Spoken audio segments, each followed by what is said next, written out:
Everyone, কি খবৰ? সকলোৰে ভালনে? আশা কৰোঁ সকলোৰে ভালে। আমাৰ ইউটিউব চেনেলটোলৈ আপোনালোক সকলোকে পুনৰবাৰ স্বাগতম জনাইছোঁ। আজি ব্লগটো ৰাতিপুৱা 9 বজাৰ পৰা আৰম্ভ কৰিছোঁ। চাওঁ আহকচোন এতিয়া।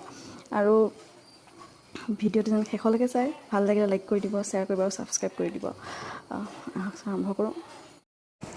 ৰাতিপুৱা ব্ৰেকফাষ্টৰ লগত আমি আজি পায়স বনাইছোঁ আৰু লগত আমি লুচি, পায়স, লুচি আৰু চাহ খাম। আমাৰ লুচি পুৰি হৈ গৈছে।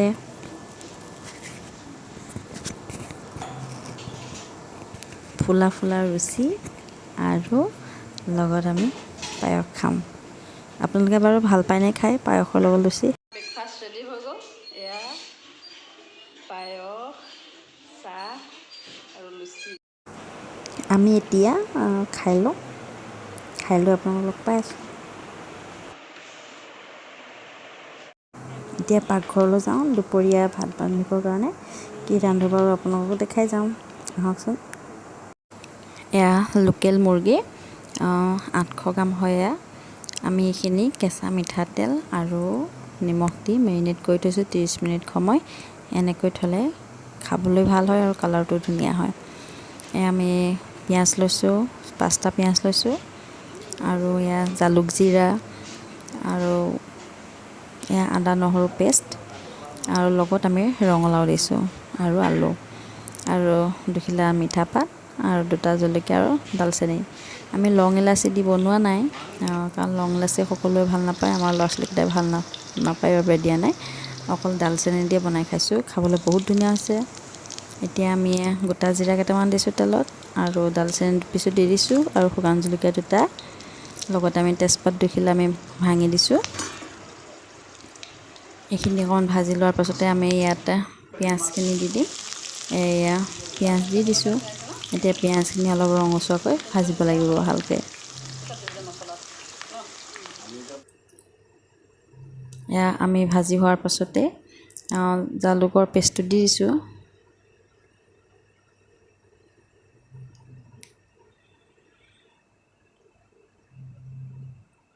ভাজি ল'ম অলপ ভালকৈ। ভাজি হোৱাৰ পাছতহে আমি আদা নহৰু পেষ্টটো দিম। অলপ সময় ভাজি লওঁ আমি গোটা জালুক জিৰাখিনি, যেন কেঁচা গোন্ধটো যায়। আৰু এতিয়া আমি ইয়াত আদা নহৰু পেষ্টটো দি দিম। গোটেইখিনি আমি আদা নহৰু পেষ্ট দি দিছোঁ। মছলাখিনি ভালকৈ অলপ ভাজি ল'লে ভাল হয়, তেতিয়া মাংসটো খাবলৈও ধুনীয়া হয়। আমি এইখিনি মছলাখিনি ভালকৈ ভাজি ল'ম তেল ওলোৱালৈকে।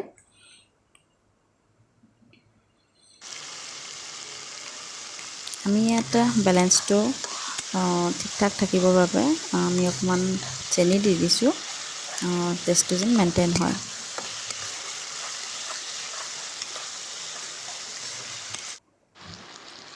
আৰু সোৱাদ অনুসৰি আমি নিমখ দিছোঁ। যিমানখিনি সৰহ হোৱাৰ বাবে আমি নিমখ অলপ বেছিকৈ দিছোঁ। আপোনালোকে যিমান বনায় সিমান অনুসৰি দিব। আৰু এয়া জোখ অনুসৰি হালধি দিছোঁ। আপোনালোকে বাৰু ৰঙালাও আৰু লোকেল মুৰ্গী খাইছেনে বনাই? খাই চাবচোন এবাৰ, খাবলৈ বহুত ধুনীয়া হয়।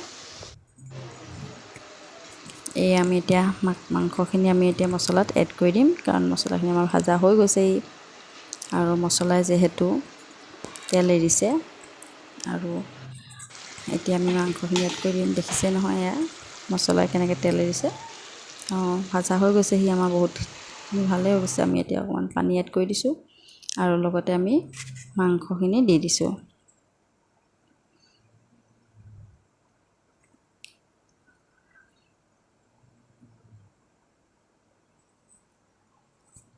মাংসখিনি অলপমান ভাজি লোৱাৰ পাছতে আমি ইয়াত ৰঙালাওখিনি এড কৰিম। ৰঙালাওটো আমি এনেকৈ পিচ পিচকৈ ডাঙৰকৈ দিছোঁ। যেনেকৈ কোমোৰা আৰু হাঁহে বনায় তেনেদৰে আমি ৰঙালাও আৰু লোকেল মুৰ্গী দি বনাইছোঁ। খাবচোন বনাই এনেদৰে। আমি ফ্ৰাই কৰা আলুখিনি দি দিছোঁ। এতিয়া আমি অলপ ভালকৈ ভাজি ল'ম। এয়া দেখিছে নহয় হৈ গৈছেহি আমাৰ মাংস। আমি এনেকৈ শুকানে নাখাওঁ, যিহেতু আমি গ্ৰেভি খাম। যিহেতু লোকেল মুৰ্গী শুকান খোৱাতকৈ আমি অলপ যদি জোল খাওঁ তেতিয়া শক্তিটো বেছি পোৱা যায়। সেইবাবে আমি অলপ পনীয়াকৈ খাম। আমাৰ এই মাংস সিজিছেই, হৈ গৈছে মাংস। আৰু এতিয়া আমি ইয়াত পানী এড কৰিম। পানী এড কৰাৰ পাছত ভালকৈ উতলাম।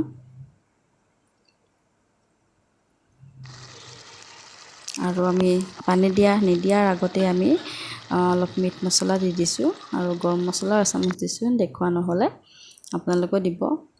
যিহেতু আমি গোটা জালুক জীয়াৰ লগতে আমি জলকীয়া দিছিলোঁ, শুকান জলকীয়া পিচি দিছিলোঁ যে, সেইবাবে আমি শুকান জলকীয়া গুড়া বেছিকৈ দিয়া নাই, অলপমানহে দিছোঁ।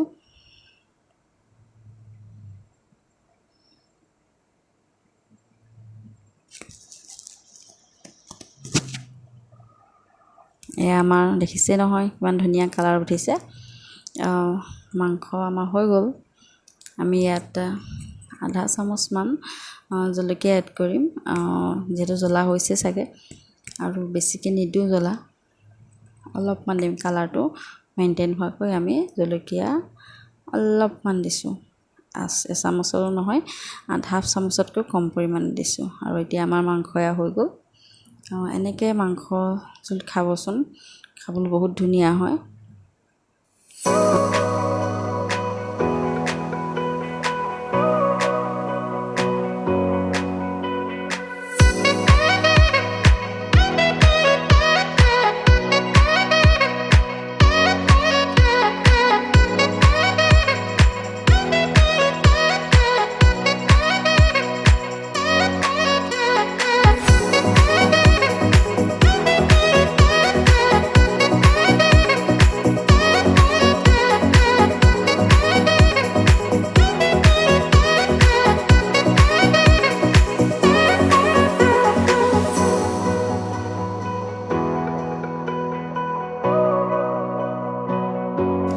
অন্য এটি ভিডিঅ'ৰ সৈতে আপোনালোক সকলোকে আকৌ লগ পাই আছোঁ। ভিডিঅ'টি শেষলৈকে চোৱাৰ বাবে বহুত বহুত ধন্যবাদ।